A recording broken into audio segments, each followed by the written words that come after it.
There's been a lot of things that are the headwinds against us right now, and you could feel pretty darn depressed after a couple years of incredibly hard times, and we've heard from all of you how difficult it has been. We've seen it, we've experienced it, and yet there's so much possibility. And we are going to take on this MCAS. We've knocked some holes in it, and now we are going to bring the system of high-stakes testing down in the coming years. And one of the things that's so exciting is you have this leader in Deb McCarthy who's taken the stand, been a conscientious objector, given an example to others around the state that we're going to have to take this thing on collectively, but also in a new way. So we're going to do that. And then we're also going to keep going on winning a basic right, which is basic living wages for all our educators and our ESPs. It is criminal that our schools pay people poverty wages. And we're going to fix that. We're starting to. We've had successes in the state over the past year. We're going to finally fund public higher education and achieve debt-free public higher education in the Commonwealth. Raise the wages, adjunct justice, raise the wages of our lowest paid faculty and staff, and then actually secure this thing we once had at UMass Amherst, which was debt-free public higher ed. We can do that, and now is the moment to do it. And one way we're going to be able to achieve all of that is by, maybe Chris, you could just stand up for 1 second and turn around. If we eat the rich.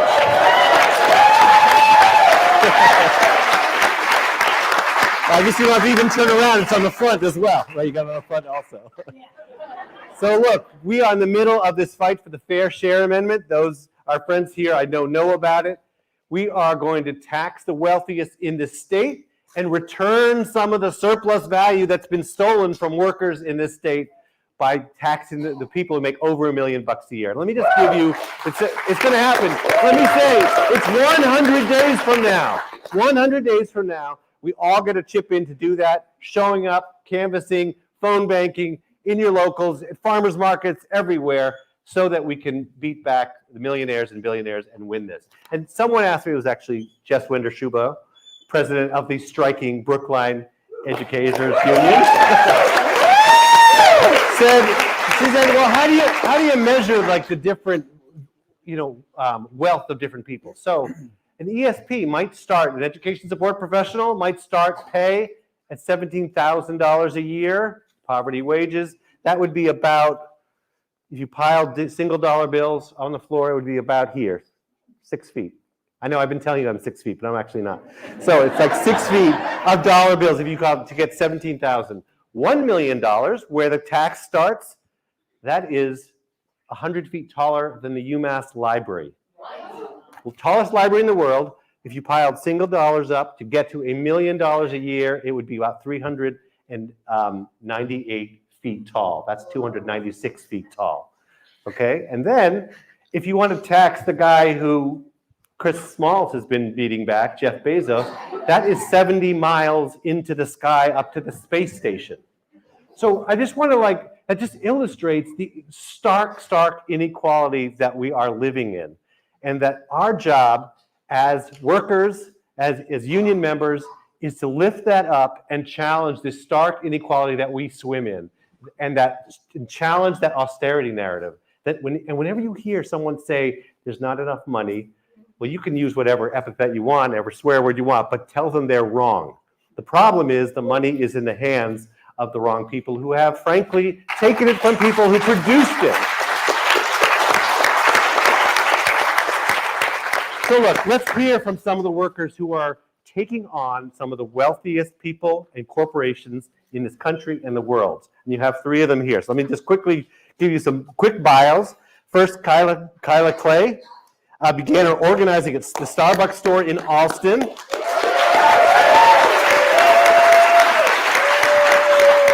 And she started organizing after seeing the swift response from corporate when the first 3 stores in Buffalo filed for an election. Starbucks' anti-union campaign led her to research what a union is and why the Buffalo partners were fighting for one. And then since then, she's helped over 20 stores file for elections throughout New England. And in the middle of this, she did something I don't think I've ever seen, which is graduate from Suffolk University Law School with her Juris Doctor in the evening, and Boston University with a Master of Science in Criminal Justice the same afternoon. So pretty remarkable. So she hopes to become a defense attorney at some point, but right now she's supporting her fellow baristas through Starbucks Workers United. To her left is Tyler Guerre, who was born and raised in Visalia, California, which is both an area that's a hub for agriculture, but also for poverty. Those often go together. And he credits his surroundings with initially sparking his class consciousness from an early age. And he studied political science and philosophy at San Francisco State University. Both of them though they've organized separate stores, Kyla and Tyler can claim that they are baristas at the first unionized Starbucks in Massachusetts. So many of you followed this. On December 11, 2021, they filed their petitions together with the NLRB, and on April 11th, they both won their elections unanimously. Okay. And then our last guest is someone you might have heard of, Chris Smalls, who's the president of the Amazon Labor Union.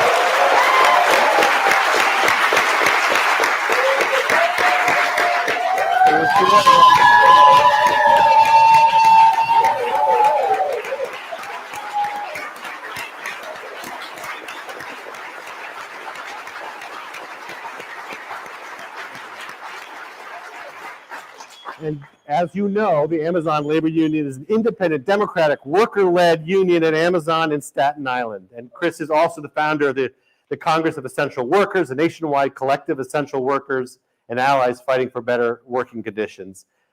His story is well known, and his firing by challenging the unsafe working conditions has been the subject of an ongoing lawsuit by Attorney General Letitia James, and he's been profiled in many, many outlets. Unfortunately, his partner in crime, Derek Palmer, could not be here today, but both of them together were named 2 of Time's 100 most influential people of 2020.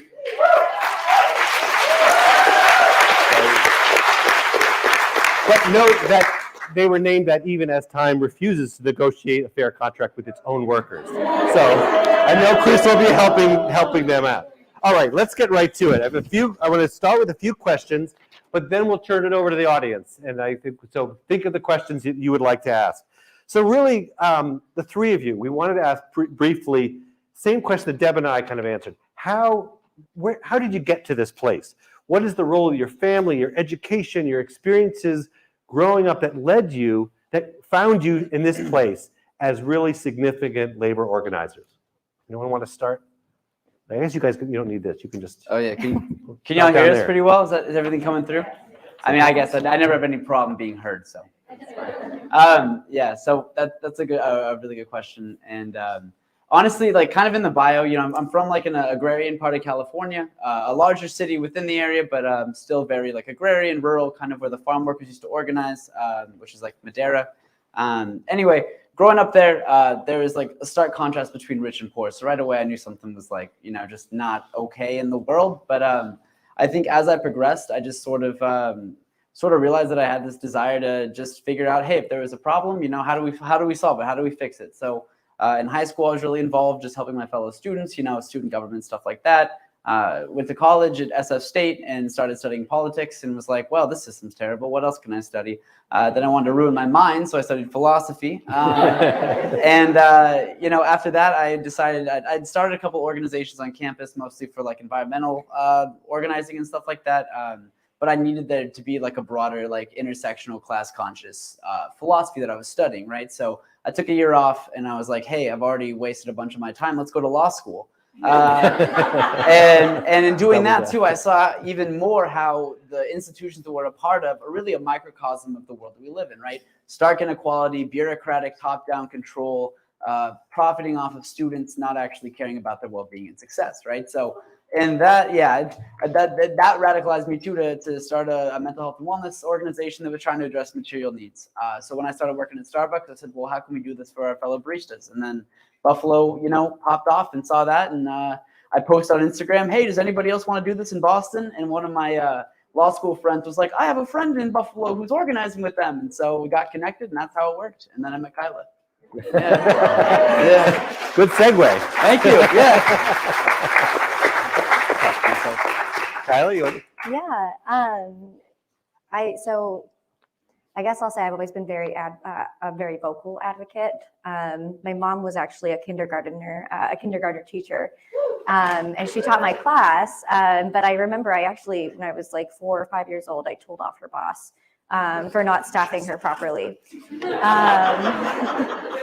So my family always thought I would be a lawyer because I'm very loud and proud about it. And I was very set on doing criminal defense. I was actually in a prisoners debate team throughout college, and I knew that's really where I wanted to be and where I wanted to focus my passion on.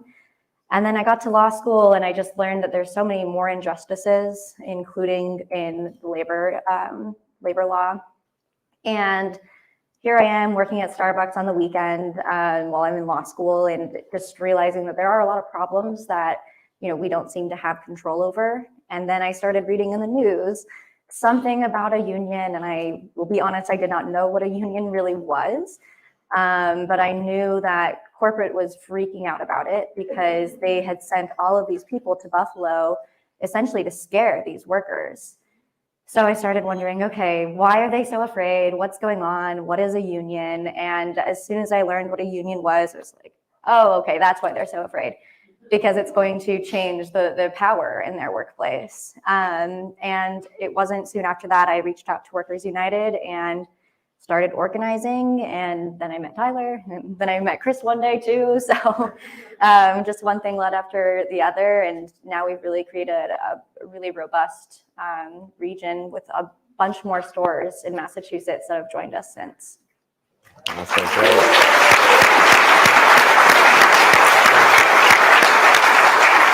Chris, your thoughts? Yeah, Amazon fired me.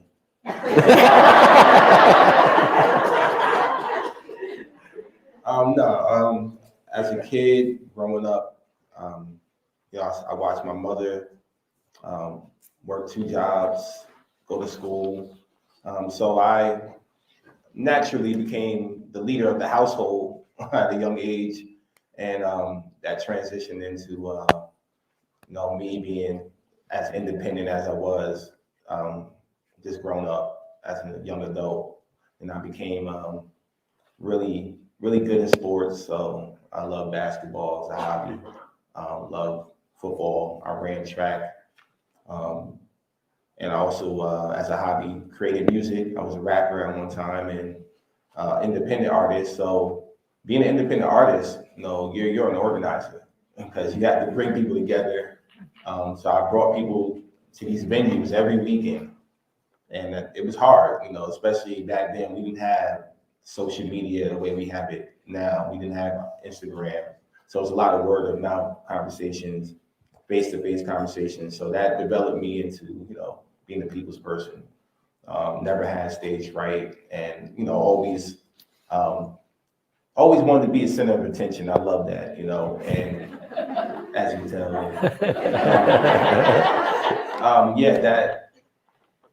it wasn't until literally the pandemic when I started becoming an organizer / activist. Always had it in me, but I wanted to move up in the company at first. I worked at Amazon for almost 5 years. I opened up 3 buildings. Actually, one not too far from here, Windsor, Connecticut. I actually lived in Ellington.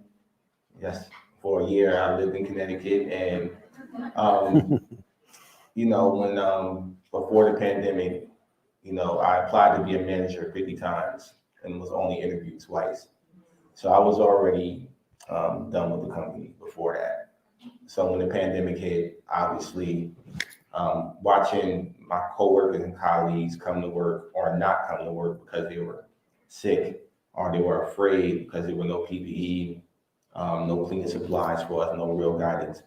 That's when I pretty much took my stance against the company and You know the rest. I did a walkout March 30th, 2020.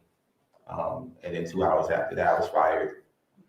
When Jeff Bezos, a week later, along with his general counsel, decided to have that meeting, called me not smart or articulate. Ironically, they also said to make me the face of the whole unionizing efforts against Amazon. So I just said, good idea.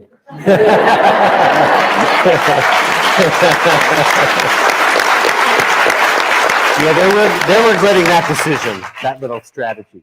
So, Chris, let me just start with you on a second question. And it's in some ways the obvious one, but it's so important for us. We've been transforming this union to really focus ever more on collective action, because we know collective action within our locals, but also across the different regions, because that's the way we're going to build power and build better working conditions. So what was the nature of your success? What do you think when you think about how you were able to achieve this? What was the source of that success? Well, number one, it's just really simple. It's loving and caring for one another. You know, a union represents a family, and we built a culture at Amazon that was never seen before. Amazon's ran completely off the numbers and metrics, machinery, management. That's a part of the machinery, and they treat everybody as a number when you walk in there. You know, as soon as you walk in, you're on productivity. But what the Amazon Labor Union did with our campaign, we showed our coworkers that we're going to be there for you no matter what. You know, at the end of the day, they saw me at the bus stop. In the morning, they saw me at the bus stop. I spent over 300 days at the bus stop. You know, whether it was having coffee in the morning, to having 20 barbecues, to handing out food in the break room, to paying for Uber rides home, paying people to get transported to the hospital because Amazon wouldn't pay for an ambulance. Little things like that. It's the little things that matter to them. And that's something that anybody can do. Anybody can offer up, you know, just a time to even listen to somebody, conversations that matter to our coworkers and colleagues. And that culture that we created, it's just a real loving and caring culture. You know, we still to this day, you know, Amazon will never be able to match that. No amount of money, the $4.3 million they spent, the $10,000 a day that they spend on the union busters, the over 3,300 classes of captive audiences that they put these workers in, it didn't matter. We defeated all those odds because we cared for one another. That's beautiful. Wow.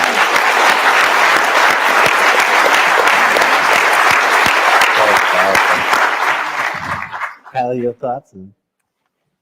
Yeah, I mean, I would definitely echo the family approach to all of this. I think at Starbucks, a lot of us already have a family built into our store before a lot of us unionized, but going through that process together, I think really strengthens those ties, because you're sitting in those captive audience sessions together.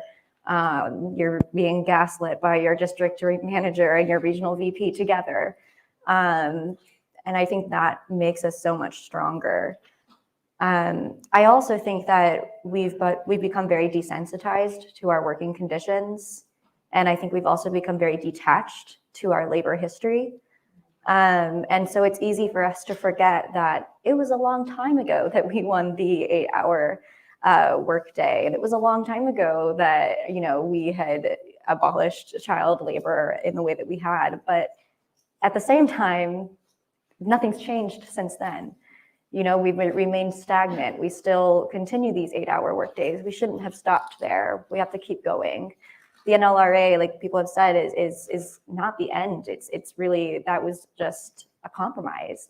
So we still have much more work that needs to be done. And I think that a big part of organizing is, you know, especially at a place like Starbucks, where we have really good benefits and we're said to be one of the best in the industry, to talk to workers and to validate them in all of the hardships that they actually are facing at work. Because just because we have these benefits does not mean we all get them.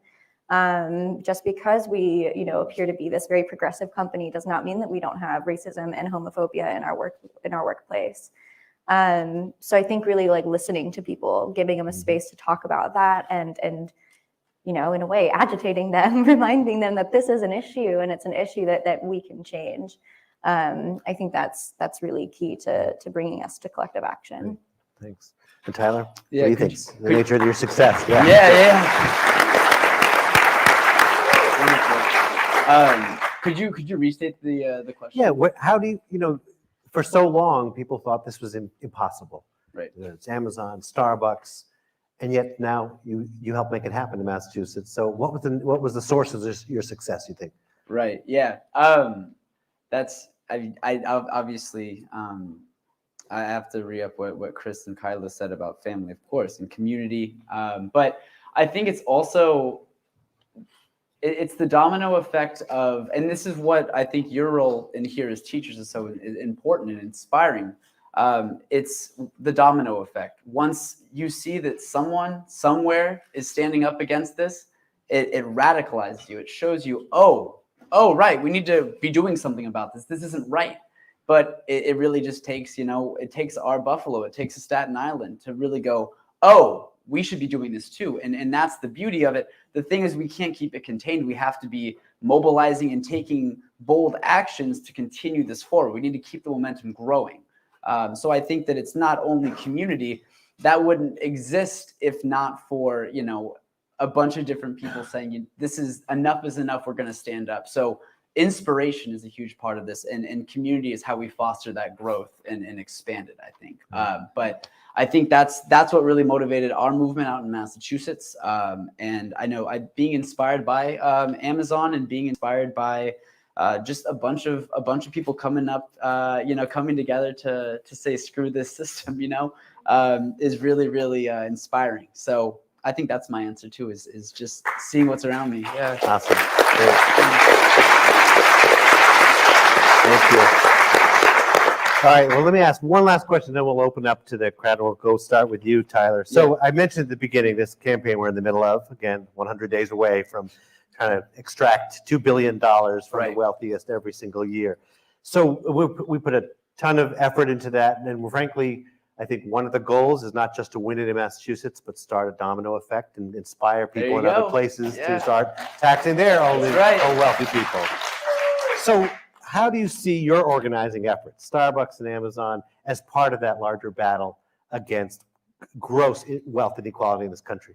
Oh, yeah. Well, again, this is a perfect segue, by the way. But I would say that what we've seen, I'm sure, Chris, you could attest to this as well, that we've had people come up to us from different coffee shops and cafes in our area and just say, hey, look, what you guys did made me want to organize my store. So all these different coffee shops and cafes in the greater Boston area and Massachusetts are going, oh, shoot, we need to be organized in our workplace too. How can we do this? So I think that, again, kind of the collective action of workers and these different, groups of workers coming together to push back against this corporate narrative and this corporate control is the domino effect that threatens the wealth disparities and wealth inequality. I think with respect to fair share, and I did my homework on this, I was like, I got to know as much as I can about fair share. I mean, I was saying to Anthony and to Mike too, I was like, I had no idea that Massachusetts was a flat tax state for the longest time. And 5% to us, 5% to someone who makes $15 an hour is very different than 5% to someone who makes $1 million a year, right? Right on. So, I mean, it's got to be a bottom-up, intersectional, class-conscious movement, right? And I think starting with workers who are making that minimum wage. I mean, the fact that teachers, I'm sorry, but the fact that teachers, we talk about a lot of teachers not even making a living wage. What is a living wage should be the base? Well, we should all have a living wage. The fact that the teachers who are building our generations don't have that is ridiculous. Everybody should have it, but teachers, are you kidding me?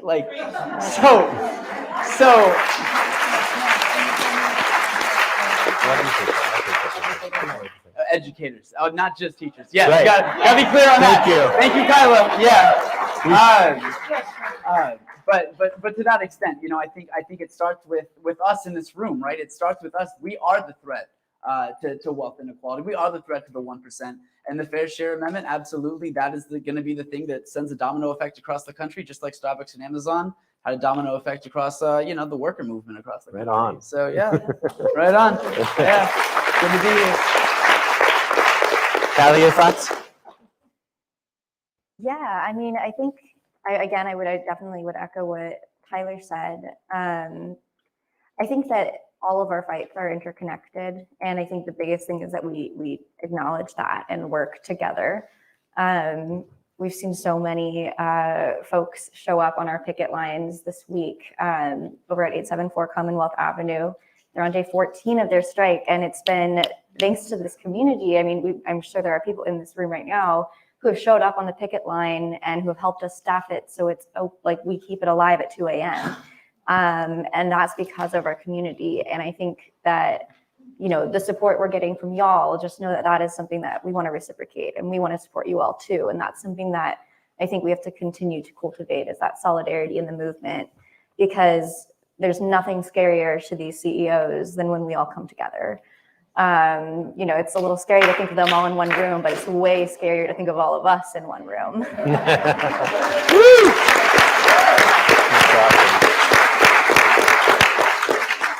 Chris, I'll give you the last word on this round, and we'll open it up. But I will say that I think it is the quote is perhaps the most quoted line, and my favorite line of maybe this century, which is when Jeff Bezos was up in his rocket ship, we were organizing a union. So tell us, I don't think it's going to be hard to tell us how you're attacking the rich by your work. So tell us. Yeah. Once again, Tyler and Kyle, they spot on. We have to come together. You know, this is a labor movement.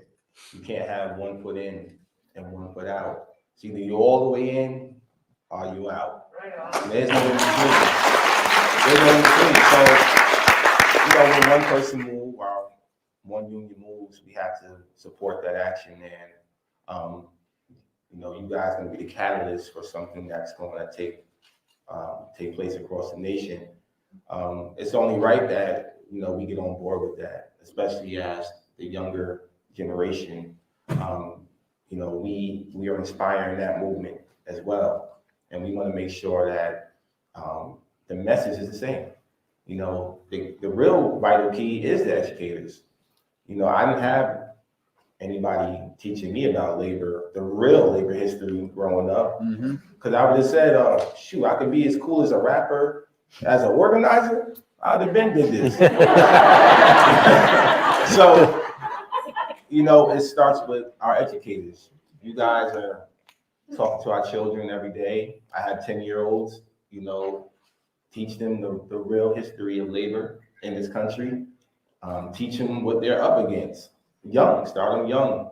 I was amazed to see, I walked into a middle school classroom on Staten Island, and this 7th grader came up to me and was like, I hate Jeff Bezos. And I'm like, hell yeah.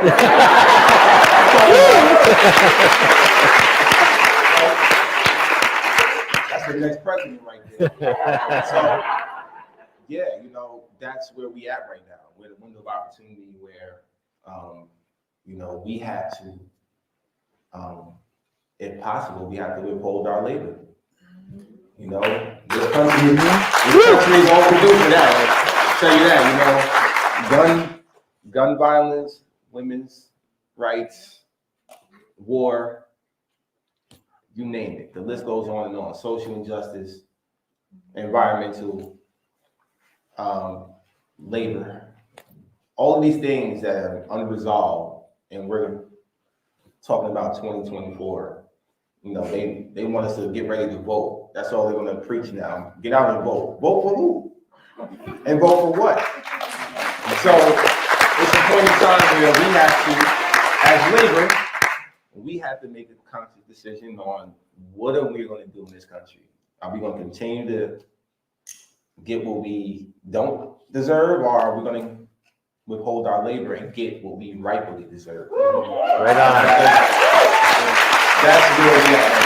You know, I'm hoping that, you know, one day every industry, every union can come together on one accord and say, you know what, we're not going to work until we get what we deserve.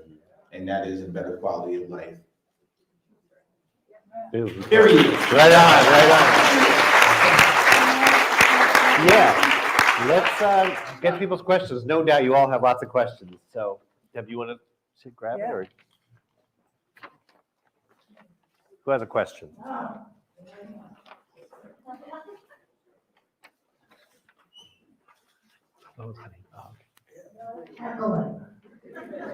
We can handle it. So thank you all for coming. As somebody who's been to 874 Con Ave a couple times, Right on. I'm concerned about them because Starbucks is so big. If there were, a small chain with a couple stores, they would really be suffering. But Starbucks seems perfectly happy to keep that store shuttered and let these people just strike day after day after day. And I'm wondering what else besides going there and walking the line with these people, are there things we can do to put pressure on the company in a bigger way, in a more national way? So Starbucks right now is scrambling to try to open that store. As someone who works in that district, we are brutally understaffed. Despite them hiring new people all the time, they are not able to actually train those people. And if Starbucks wanted to open up that store, frankly, they can't, because we have maintained the picket line 24 hours a day. Thanks to our delivery drivers who are Teamsters, they will not cross that line. So we have spoken to almost every employee in our district and told them, do not take a shift, do not cross that picket, and we will make sure that they do not receive any deliveries.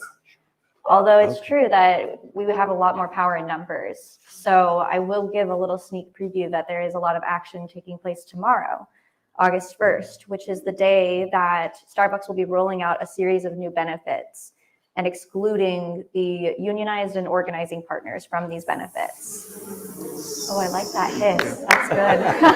Clap for that. I like the hiss. So it's going to aggravate a lot more stores. And I think the most important thing that we can be working towards right now is gearing up more stores to be strike ready.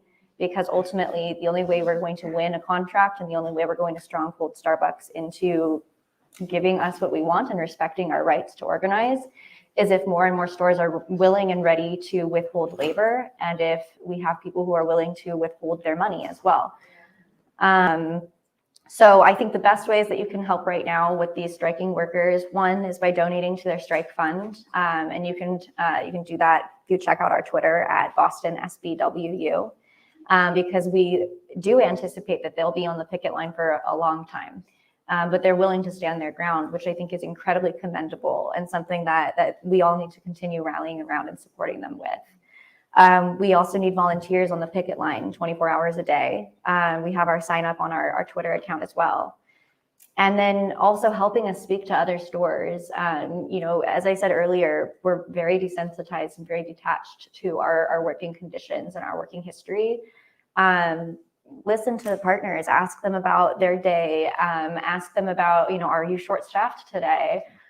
Because oftentimes it just takes that nudge of kind of rethinking what you're experiencing every day. We are all worker bees. I know too many workers who won't call out sick even when they are sick because they feel bad leaving their workers in those conditions. And we shouldn't be feeling guilty over that. We shouldn't feel like this is what's normal. So I think helping us wake up to that and helping us explore the ideas of unionizing and what that really entails, I think that is one of the best ways you can help workers right now.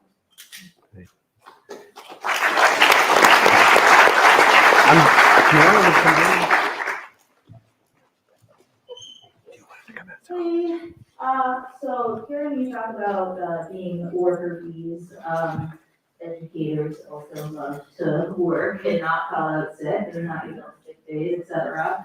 So my question is sort of about pacing yourself. These campaigns don't happen overnight. It takes a lot of organizing, and you're here, but also there are so many people behind you who have done the work. What are some of the strategies you use to pace yourself during these campaigns that are, they're incredible, because it seemed like, holy shit, this wouldn't have happened, a few years ago. We did it. What a huge win. But not every day is a win. There are some days that are not wins. So Like, how do you keep going? How do you pace yourself? And like, what do you do to hype yourself up when you're like, this is not going well? Right. Well, number one, I mean, organizing is 24/7.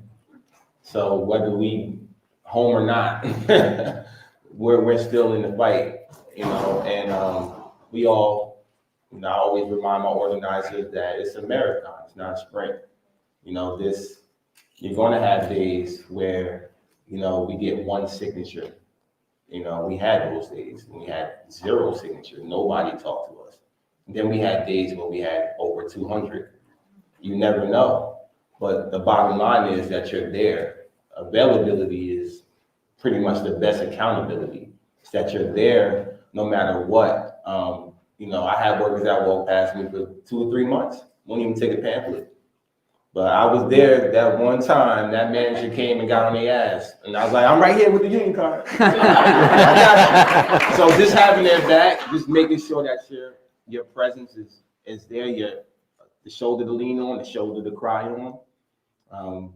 You know, everybody knows as far as organizing, it's stressful. The one thing I learned is you can never get 100% agreements in the room. No matter what we're talking about, whether it's lunch, whether it's, you know, so it's always the majority, and then it's also building off of commonality, keeping the conversation focused on the issues in the workplace. You know, you heard when I said to Lindsey Graham, a left or a right thing is a workers thing. Yeah. You know, so it's our issues we're talking about. They don't understand that. So we the only ones that can fix that. You know, so focusing the conversation on that, reminding yourselves that small victories matter. That, you know, celebrate as much as we can as organizers. We don't have a life. Our time don't belong to us. So if you can grab a bear, grab a bear. If you smoke weed, more power to you. Pass the book. But you know, the bottom line is mental health is not talked about enough. I'm dealing with it right now. You know, so always take care of yourself. If you're not okay, then how can you fight for others? So always take care of yourselves. Always pat yourself on the back for small victories, no matter how big or small. And also reiterate that to your organizers and those that you're organizing and fighting with. Remind them that, you know, once again, this is a marathon. You know, we got to be in it for the long haul. Commitment is vital to this. If you're not committed, you might as well walk away now, because this is a long fight, uphill climb. And yeah, you're going to have some days where, you know, you're not going to want to get up, but you're going to have to. And that's where we're at right now. Labor has to. There's no turning back. We have to stand up now. Because if we stand up and we fight back, we won. Yeah.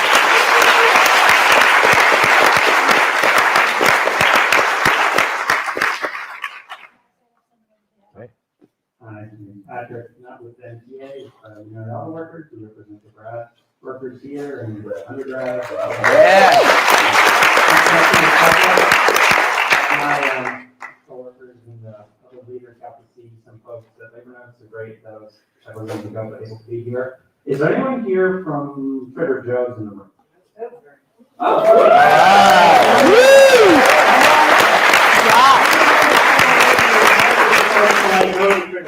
So they're already here. Oh yeah, I met 2 of them last night, so I will be visiting the store today before I leave.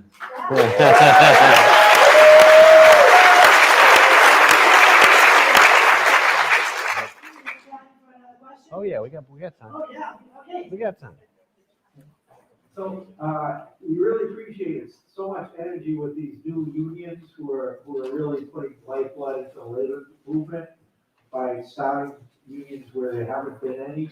And in MTA, we're sort of at the opposite end of the spectrum. We're like a big, huge union, you know, been around a long time, one of the biggest in New England. And so in solidarity, do you have any advice or constructive criticism for big established unions that you've learned as, you know, from your experiences?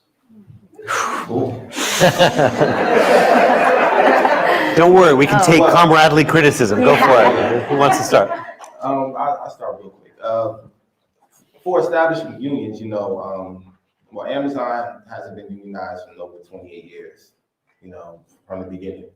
That's why we felt going the independent route would benefit us, and it did. So now that we broke down that barrier, everybody's storming the door, which we want.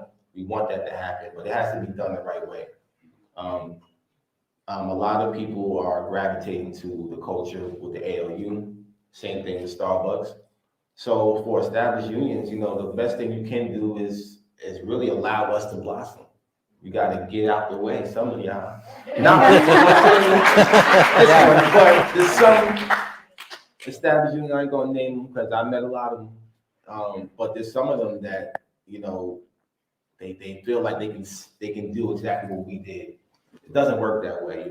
You have to be invested into the industries that you're organizing. You can't just say, let me get a salt up in there and start doing what we're doing. It doesn't work like that. Amazon workers, Starbucks workers, you'll stick out like a sore thumb. So for us, we have to be the leaders of this, and supporting us by bringing us to conventions is one thing, but actually really supporting us is another. Get involved with their strikes. That's very important right now. Get involved with any organizing efforts at Amazon facilities in your neighborhoods, because let me tell you now, 1 out of every 4 Americans by the year 2027, 1 out of every 4 will have work or work at Amazon. You're gonna know somebody. 1 out of every 4, if you don't already right now. So this is where we at. This is like Amazon is the Death Star, and we don't stop. They just bought the medical corporation. Yep. You want Amazon looking at your medical bills? Yeah. No. So this is really about us standing up and saying enough is enough. So for established unions right now, they have to follow our lead. To be honest with you, that's what they have to do. All right. Bring something new to the table. Yeah, I would add to that, Go ahead.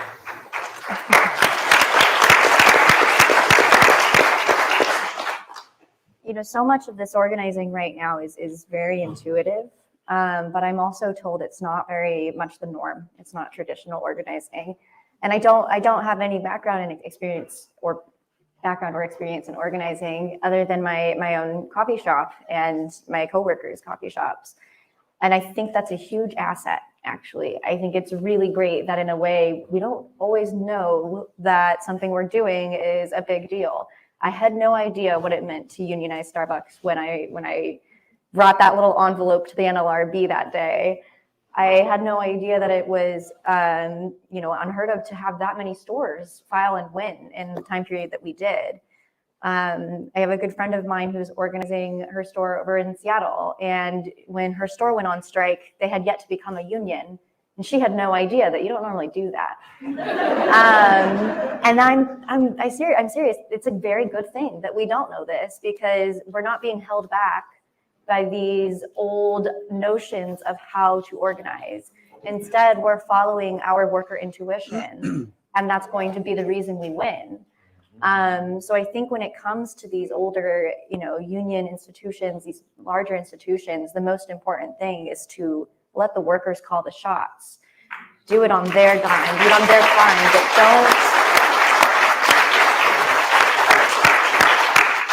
don't hold them back, essentially, because I think that a lot of the older institutions have this predefined way of what a union campaign looks like or what an organizer looks like, but we've been doing things in a very unorthodox manner, and it's clearly working. So I think that's the biggest advice I would have is try new things and listen to the people on the ground.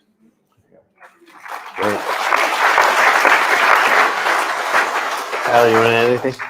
I mean, you both took everything. I mean, the only thing I would say is never become larger than the movement itself, right? I think that what we've seen a lot of, and what we tend to be concerned with, is that sometimes folks will not realize that the work they're doing it's all about us, right? It's got to be communal. It's got to be about the movement itself.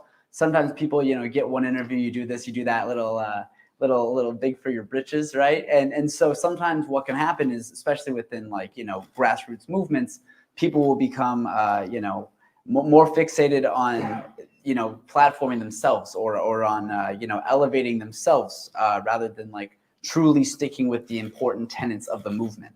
And so I think one big thing to always remember is that always be available for criticism, always be willing to listen to people, even those you disagree with, and truly be willing to do whatever it takes to advance the cause. And that's something I've learned. I thought it would be oh yeah, we're gonna be organized, this is gonna be great. Left solidarity is a thing. I had no idea. Nobody told me that every group has something out for each other. So dude, and just be as much a beacon of unity as you can be, but also always just devote yourself to the movement and never lose sight of the cause. That's the biggest thing. But they freaking killed it. There's nothing else I could say. I think you guys already answered my question. I was actually wondering, with each of you guys being, kind of the face of your respective fights and being, Amazon putting you as the face and the leader of these fights, right? I'm sure there's power, and I'm just assuming here, I've never been over there at the fight, so I don't know. But that there are power brokers that are coming to you to entice you with trying to get you to believe there's a way for you as an individual to get power and you just come with us and we got you. Mm-hmm. How do you all stay committed to a rank and file democratic fight? And what are the ways that us in the room can I guess keep that in the back of our minds when we're organizing that this is not about us. Or it's not about me, it's about us, right? So yeah, I'm curious how you guys keep that alive for yourself. Absolutely. And number one, don't believe what you see on Twitter.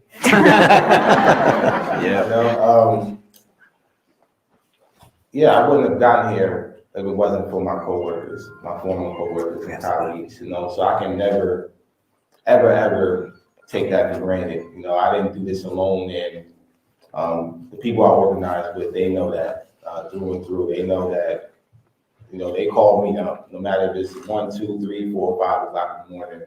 I'm picking up as if it's 12 o'clock in the afternoon.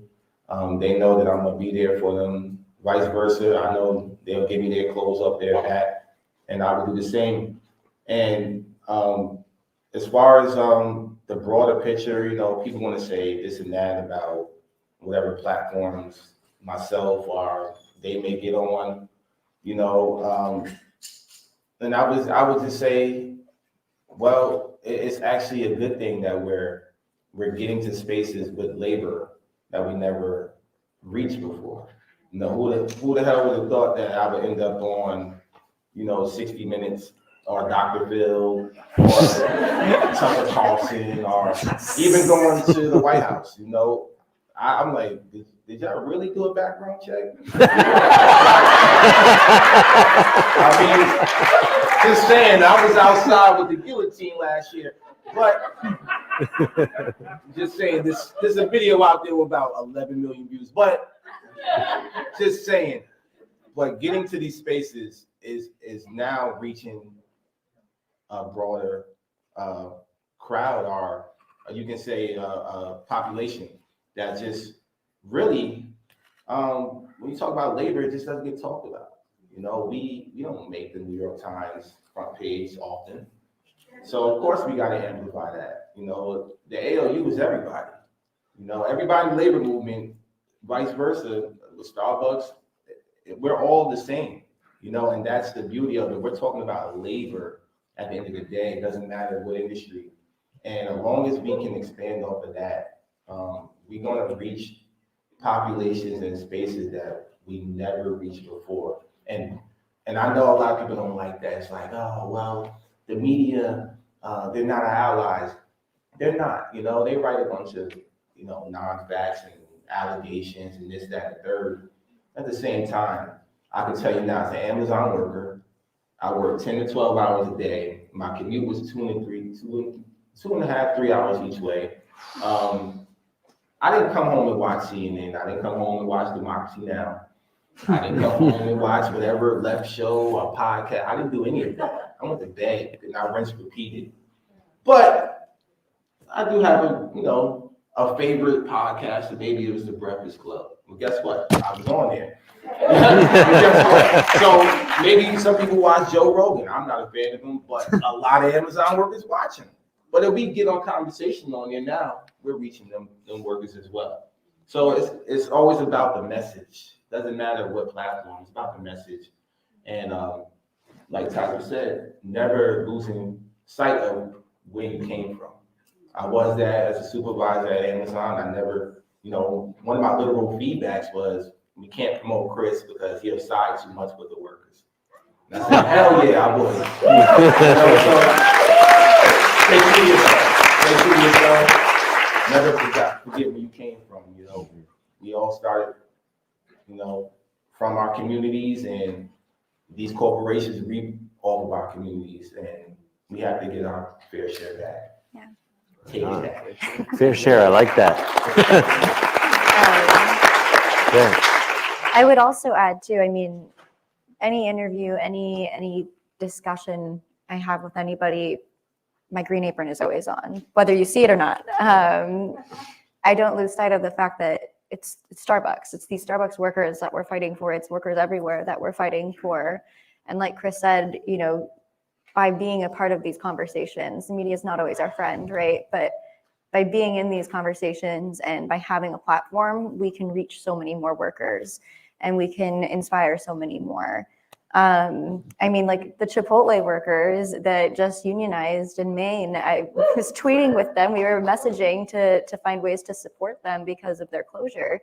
And one of the things they said was that it was watching Starbucks workers that got them to want to do it. And so knowing that these platforms are not for anything but furthering our movement, I think is the most important thing to know when you're going through like that amazing moment where all of these people want to know more about what's happening, just remembering, why we're doing what we're doing.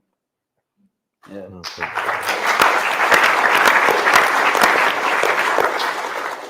I like your question a lot too. I was going to say, do you have your question? Oh, please. Oh, no. Oh, okay, well, you better have a really good question because I'm very excited for it. I was just going to say, I really like your question a lot because, some of the questions I was like, oh, dang, Chris and Kyla knocked out of the park. I don't know what I'm going to say. But for yours, my brain went to, a different place, which is that, when you asked your question, my thought was, well, how am I dividing, opportunities to my fellow organizers? Because we were, the fifth and sixth stores in the country to unionize. That was really cool.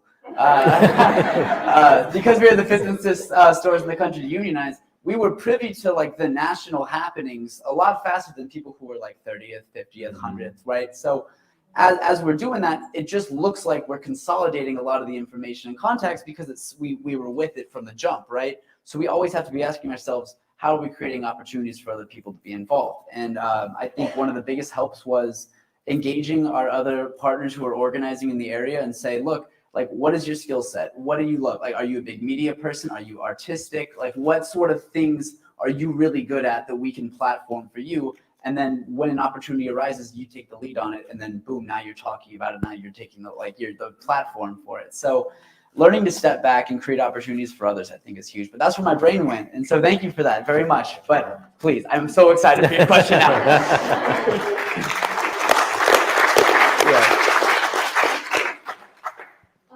So back before the pandemic, when we used to do things like go out to dinner, my best friend had a stack of business-sized cards with wine garden rights on them, and she would leave them with every single tip.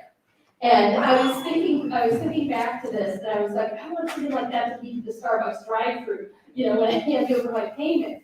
And then I was thinking, well, maybe you guys have flyers or something like that. Now, my Amazon delivery driver would be a heck of a lot harder to catch because I'm up a flight of stairs and I got a bad knee. But I was thinking about that. Maybe if I leave a bottle of water out for Amazon driver or something, I could slip a supplier in there. So, there might be other people, but I'm really interested, like, when I get my Nitro Cold Brew, here, have a little information about unionizing.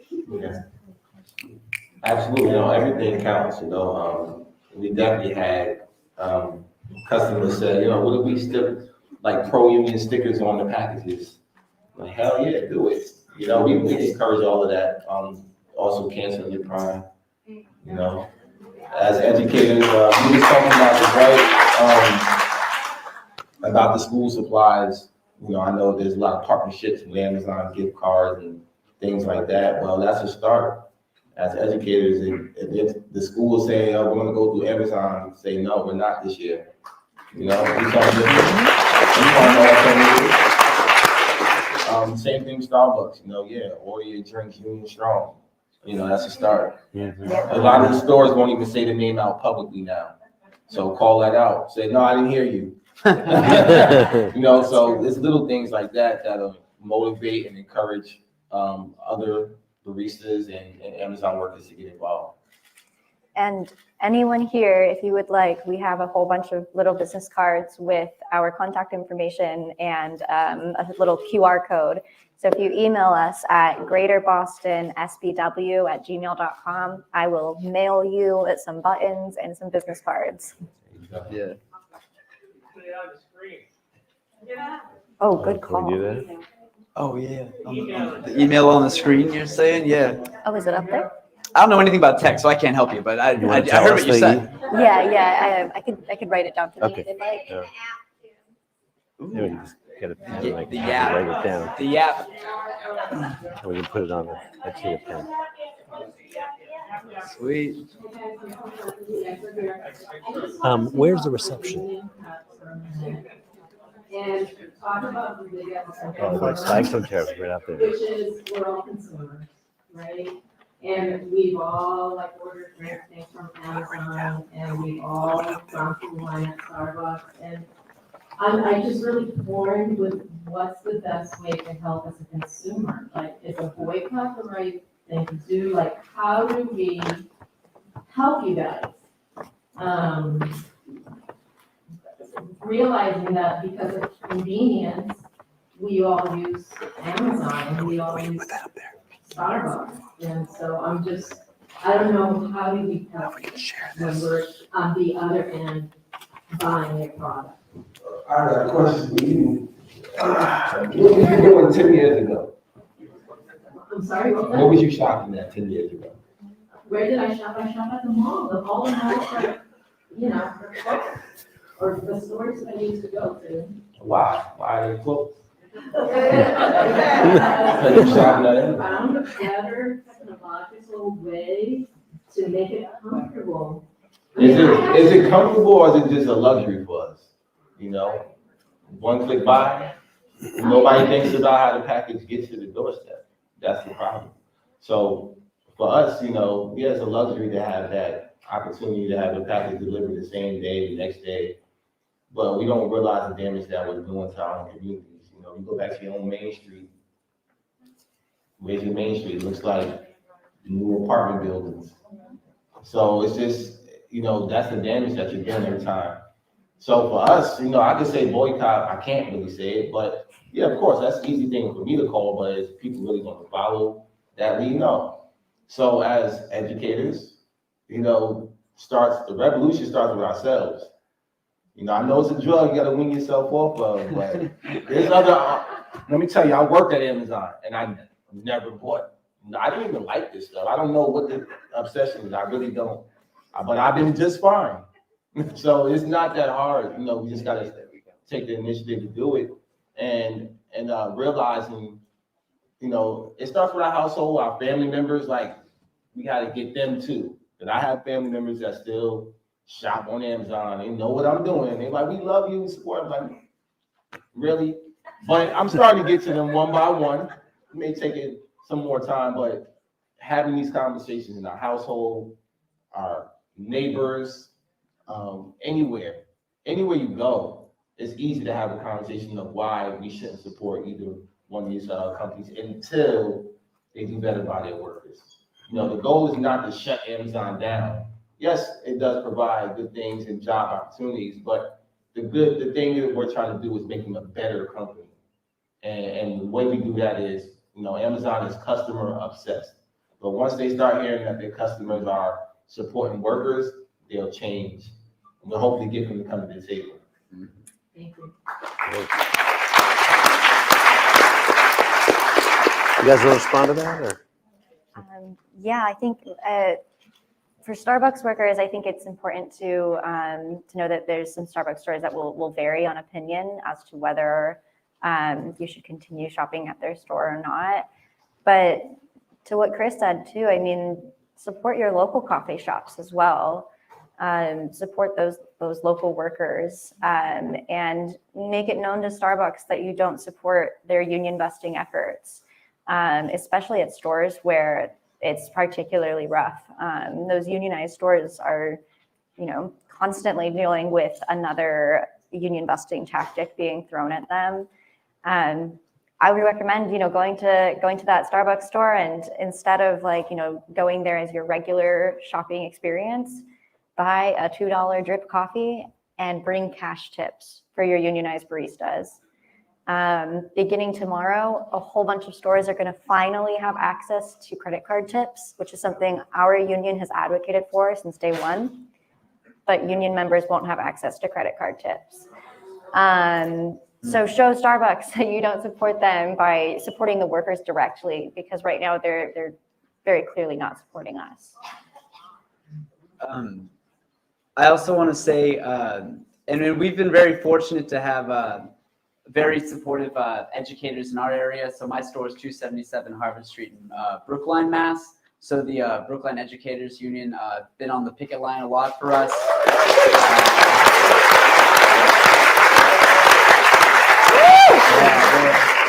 If Justin's in here, good. I don't know where Justin is, but if Justin's here. Hey, Justin! Hi, Justin. Yeah, what's up? Yeah, you guys have been awesome. The Boston Teachers Association too, or BTU, the Boston Teachers Union, also been showing out. So what I would say in one sense is we have an Adopt a Store pledge, which I believe is probably also on Twitter. Not right now. Oh, no. Okay. If you want it, reach out to us at the email, the Greater Boston SBW, to get connected. The Adopt a Store is basically how can you use either yourself, your union, whatever labor group you're a part of, to materially and substantively support workers, right? We'll get you connected to the store liaison, and you can collaborate and have meetings about, how can we as a union come and support you, right? Be it at the picket line, or bring in, if you need help with groceries, right? Helping getting set up. If you're teachers, we got extra supplies. So that's one big thing for Adopt a Store. Keep that in mind. The other thing, as Chris said, we really can't say boycott. We can't call for a boycott. I just have a question for everybody, though. What's one of the most popular things you get around the holidays from parents? Really? Interesting. So that's pretty common. Okay. Now, are there other things maybe you could suggest people giving you instead? Do you think that's feasible? Is that maybe something you could, rather than those things that you just said, which I didn't ask you to say, are there maybe other things you could tell people to get you instead of those things? Is that pretty feasible? Yeah. Okay, well then maybe spreading the word and talking about that might be another way to get back at them as well. How much of Starbucks income is from gift cards? How do you know I knew percentages? I want to say about 40%. Is last I checked. Yeah. Also, Starbucks has a bank account basically where we have this app where you can order and you can put a whole bunch of money on there, but people actually forget there's a bunch of money on there. So Starbucks is basically like this bank that doesn't have to protect that money that people are putting in their cards. So moving away from mobile as well is something that you could consider, not necessarily boycotting, but not ordering on mobile is one thing that you can do instead. Hi. In thinking about this fight as a generational fight, what can we as educators do to prepare our kids for a world, prepare our students for a world in which they will often be told, if they are engaging in this fight, oh, you're just a kid, you're just raging against whatever machine is the fad to rage against. You're just being a rebel and you're choosing a random cause. What can we do to think about this in terms of that sort of, that type of ageism, I guess. Well, first of all, I think make sure that the word rebel is a good word, not a bad one. I've taken it as quite the compliment. There's actually an educator in here today, Justin, who has worked with 2 organizers that I had helped organize at their store, juniors in high school. And working with them, I found to be incredibly inspirational because they were so well informed about the issues. And the issues they weren't fully informed about, they were more than willing and ready to learn about them. And I commend the people who educated them to a point where they were feeling so willing and able to take that risk at their workplace and to help their coworkers. So I think that y'all have a very special power in your hands right now, and that's the power of education. And I think just really nurturing that organizer in everybody, because we all have it. We're all these worker bees. We're also all these organizers. So really empowering them to challenge the status quo, which, by the way, is one of Starbucks' core mission values.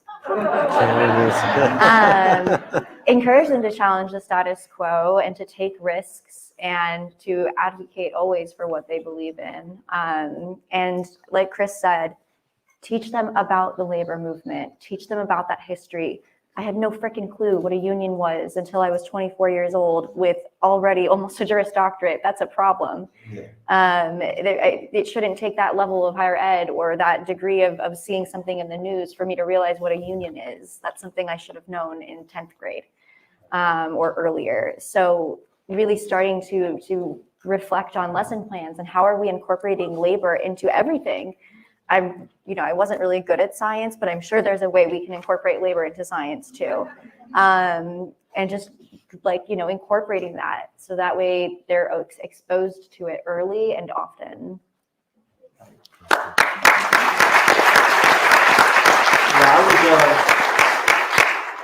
I was the rebel in school, especially elementary and middle school. My mom will tell you, I struggled to even pay attention to my educator at the time, because it wasn't because I didn't like school. I love being around my friends, and I love just being like the class clown, making everybody laugh. But I was the rebel, though. I definitely got kicked out of classes. I got put my desk put in the coat room a few times. No, it's wrong, but no, I got him back. Don't worry about it. Just know that whoever left their lunch money in their coats that day. But what I'm saying is, as teachers and educators, if I once again would have known or had someone besides the normal Martin Luther King, lessons that we give,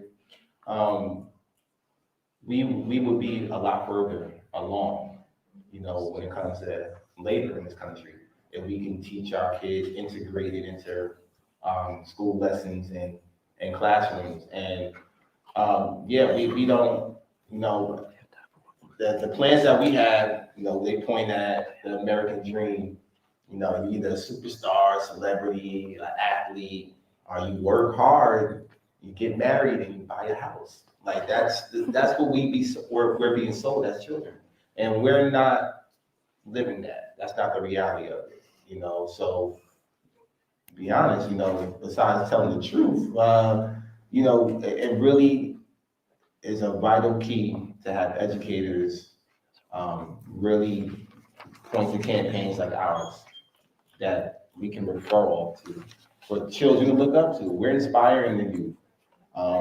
We're the ones that are out in the media a lot, who's getting a lot of attention. And this is a real window of opportunity for us to even change our lesson plans and apply pressure to have labor incorporated in our school plans. Because it needs to be. There's no way around it now. And, that really starts with you guys, and I will come to your classroom. All right. You all heard it. You all heard it. That's also important, to have labor leaders come there for career day, not just police officers and firefighters.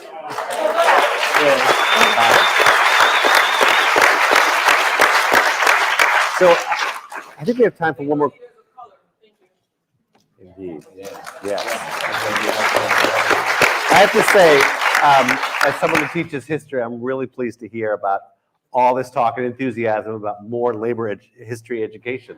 Let's do it. It's true, we've abandoned a central part of the history of this country in our schools and colleges, frankly. Even here at UMass, how many places are actually teaching labor history? So thank you all for saying that. The one last question we have actually from someone who's watching on Facebook Live. How have you helped? This is a perfect educator question. How have you helped your colleagues become comfortable with conflict? Right? And this is true. People recognize this. Many of our members believe in the cause, but are worried about conflict, whether it's even with the boss at workplace. So what? Well, if you ain't got thick skin, this ain't for you.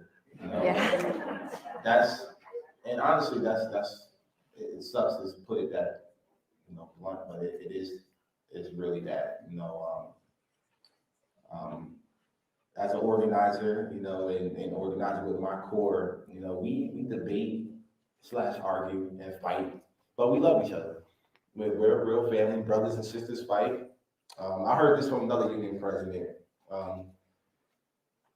My brother, I have a brother, younger brother, he get on my nerves sometimes, call each other names, growing up as kids, they fight. But I would never let anybody else call him outside his name. Only I can do that. And that's the same way it has to be for the labor movement and for ourselves as well. We're gonna fight. We're not gonna get along sometimes. We're gonna debate on things. We're gonna have different ideologies on things. We can't allow that to divide us. And one thing you can't do as an organizer is let your emotions get the best of you. A lot of people do it all the time. There's people in here that you may not even be talking to, but let some time go by. Then you come back together because it's about putting that aside and building off of the issues. And as an organizer, again, you really have to remind yourself that, the enemy is the boss. And that's the key. The enemy is always the boss. It's not ourselves. And that's what they want. They want to take you right. They want to remind yourself that the enemy is the employer. Things will be fine. And, I know they're going to speak to it as well. But, I just have to, I'm laughing because I'm thinking of all the arguments I had in my head with my organizing team. Just love each other, because if you lose your core, it's really hard to rebuild that. It's really hard to start all over again. So you have people that you've been in this fight for 5, 10, 20 years. Those same people are still, even if you have disagreements, that's still your brother or sister. You gotta come back at some point in time and keep that core intact, And like I said, the boss is the enemy.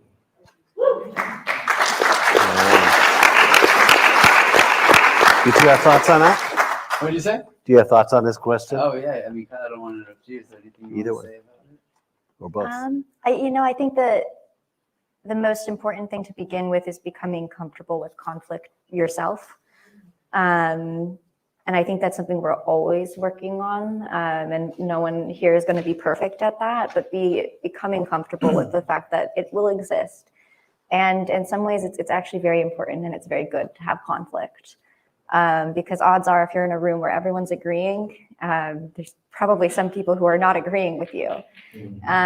So if you're comfortable with conflict and you can, allow a space where people can comfortably have that type of dialogue, you're creating a better place for everybody, even if it's uncomfortable. And like Chris said, and I've got 2 younger sisters myself, we've definitely had conversations where I would be very upset if someone said the same thing I said to them. And just remembering that, we are this family, and every family has conflict, and we work through it together, and we get stronger because of that. It's actually, it's a benefit, it's an advantage that the boss doesn't have over us, which is that we can move forward from that conflict together with a stronger bond than before. But it starts with ourselves individually. So I think that's my biggest piece of advice. And I'm still learning from that too. Yeah.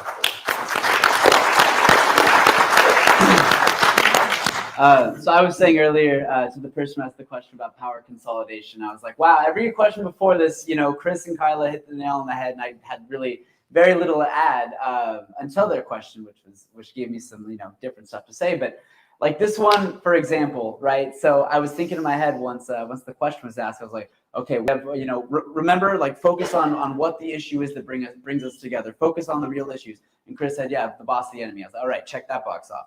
And I was like, all right, there's no conflict without, there's no growth without conflict. And then Kyla basically said the same thing. So I was like, wow, they just keep nailing it, which I love. And it's an honor to go third because I love improv. But I would say, like, another one of the biggest things that I have learned through this. So for context, at San Francisco State, I used to work in restorative justice, right? So basically, long story short, non-carceral and like non-full-time, staff positions, punishing kids, but rather students working with other students to resolve conflict. So I come from a background of like really trying to work through and resolving conflict. And I think the biggest way to go about it is don't shy away from it, right? Address it directly and remember that, you have to cultivate in yourself as a leader, you have to cultivate a space of comfort where you feel like the people can come to you and actually say what's on their mind. That's the hardest thing for people to do, is to be honest, especially when it's going to cause conflict. So if you can make them feel seen and safe to talk about those things and facilitate that dialogue in a way that's actually meaningful, I think that is on you as a leader. I think that's what makes a good leader. And again, as I said, everything is a microcosm of the world we live in, right? So carceral systems like mass incarceration, the prison industrial complex, we're perpetuating harms on each other. So we have to make sure our classrooms aren't doing that, right, with the school to prison pipeline. But we also have to make sure that we're not doing that within ourselves in our own movement. We don't want a carceral bureaucratic system. So we have to move away from that. And we have to do that by having healing, restorative conversations. And I think it starts with us. All right. Awesome. All right. So we're just about out of time. Although this can continue, we're going to have a reception out on the Flagstone Terrace, which is underneath one of the concrete buildings right across the way, underneath the campus center on that deck up there. But before that, we hope everyone will come out onto, I think, probably the steps, the lawn, and we're going to take a photo with everyone, with our great guests. And let me just say, just say two things. Like, I hope you all heard, I certainly heard, like, this is the character of our membership as well. And they're like, how can we help you all out? And you are hearing already, you've seen on the line lots of people here. People are serious about that. We want to be in constant dialogue and support you. We're one of those big unions, but we can help out, and we want to be there. And then just the second thing is just to thank you all, because it is so inspiring what you've said and the work you've done. There you go. There you go.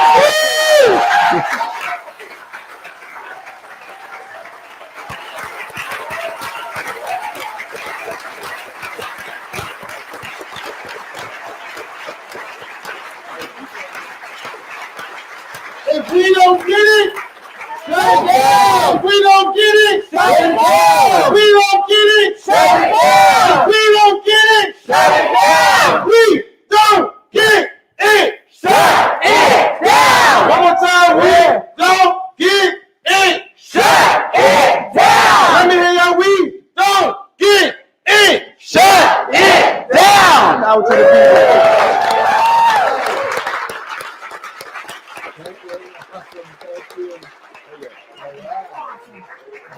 Thank you.